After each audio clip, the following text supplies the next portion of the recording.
Transform your life with 7 mindful habits, starting this Monday. Welcome to Sophia Tell. It's Motivation Monday, and today we're talking about courage, the kind that whispers, I am brave enough to start, even when the path feels uncertain. That's our affirmation today. I am brave enough to start. So let's explore what that looks like in action with some inspiring stories of real-life courage.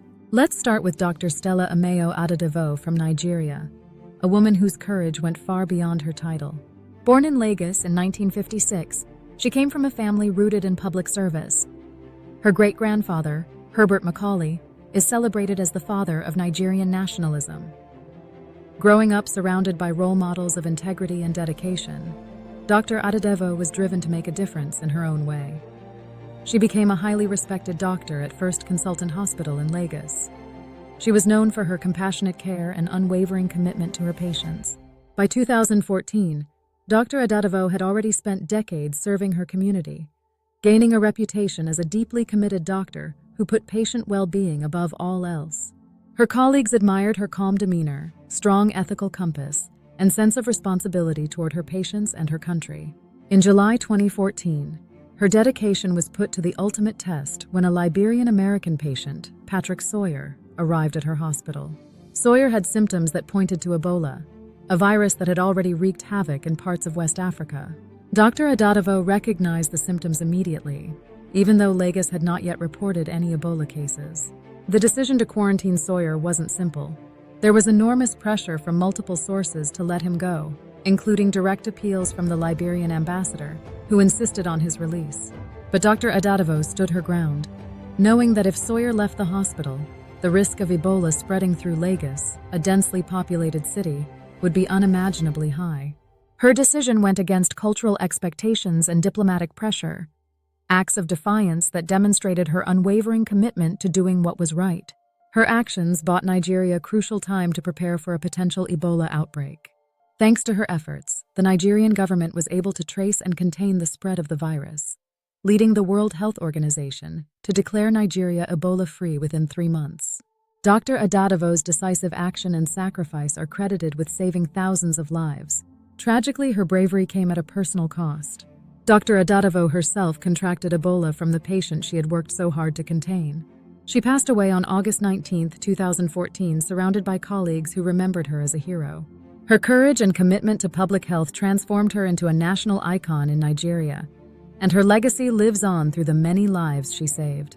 Dr. Adadevoh's story is a powerful reminder that heroism doesn't always come with recognition or reward. Sometimes it's about standing firm in the face of overwhelming pressure, making the hard calls, and putting others above yourself, even when no one else is watching. All right, let's talk about Dr. Anthony Fauci from the United States, the guy who's become a legend in public health. Born and raised in Brooklyn, New York in the 1940s, Dr. Fauci grew up in an Italian-American family where hard work and helping others were just part of the daily routine. Medicine pulled him in early on, and by the late 1960s, he was on his way, landing a spot at the National Institutes of Health, NIH. Fast forward to the early 1980s, and a mysterious, terrifying illness, HIV/AIDS, began sweeping through communities, causing panic and confusion. There was no information about this, but Dr. Fauci stepped up.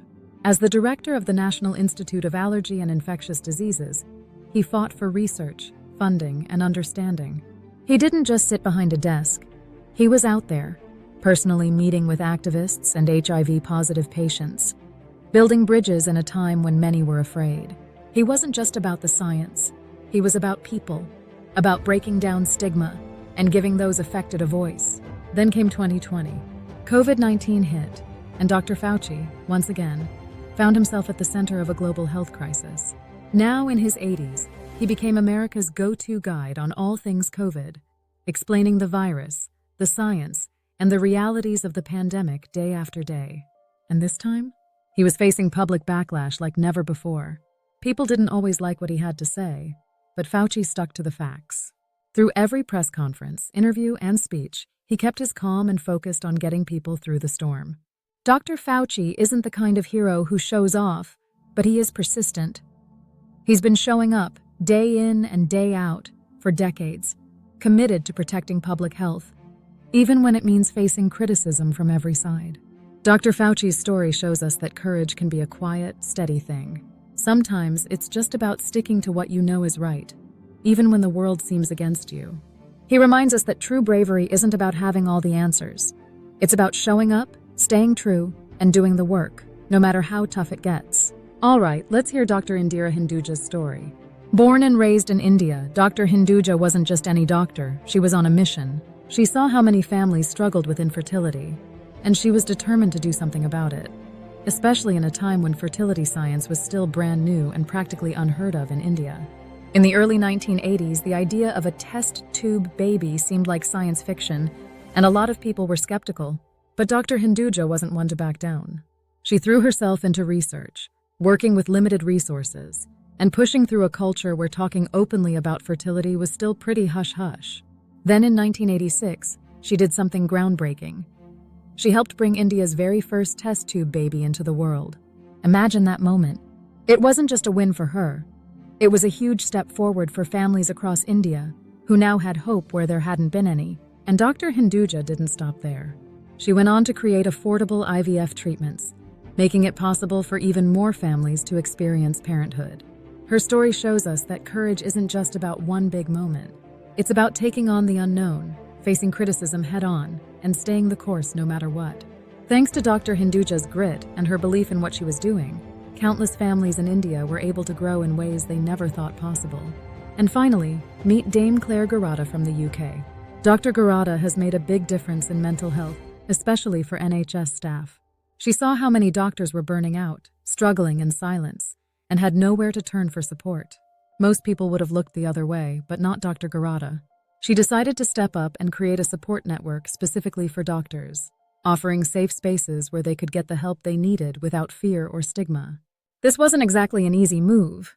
She faced plenty of pushback and skepticism. Some thought she was overstepping or that mental health wasn't a priority. But Dr. Gerada didn't waver. She believed that taking care of those who take care of us was essential, and she wasn't about to back down. Her courage shows us that making real change isn't always popular or easy.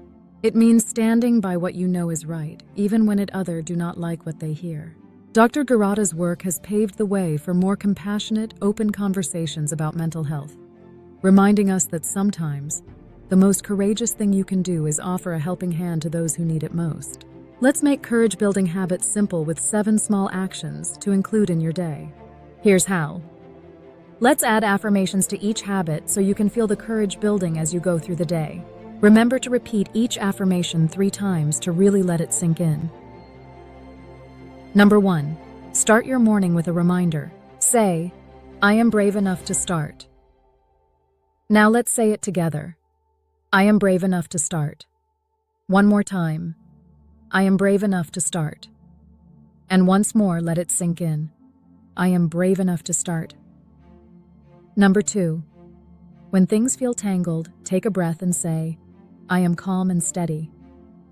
Repeat with me. I am calm and steady. One more time. I am calm and steady. And again. I am calm and steady. Number 3. Focus on one small goal and remind yourself, I am focused on what matters. Say it again. I am focused on what matters. One more time. I am focused on what matters. And once more. I am focused on what matters. Number 4. At the end of the day, think of a win and affirm, I celebrate my progress. Say it with me. I celebrate my progress. One more time. I celebrate my progress. And again. I celebrate my progress. Number 5. Take 5 minutes of quiet time and say, I am strong and at peace. Let's repeat it together. I am strong and at peace. One more time. I am strong and at peace. And again. I am strong and at peace. Number 6. Be kind to yourself and remind yourself, I give myself compassion and patience. Say it again. I give myself compassion and patience. One more time. I give myself compassion and patience.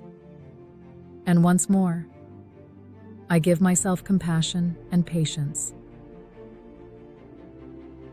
Number 7. End the day with gratitude and affirm, I am thankful and resilient. Let's say it together.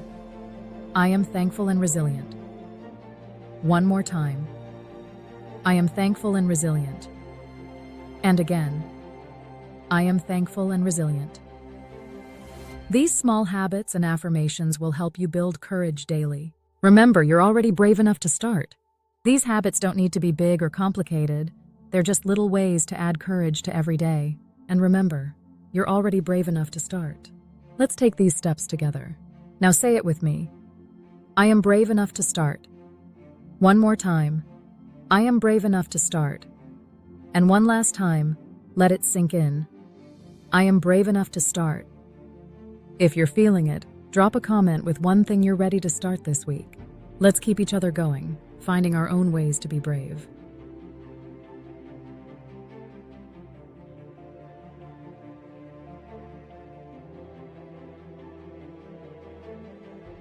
Have a fantastic day, and here's to an inspiring week ahead.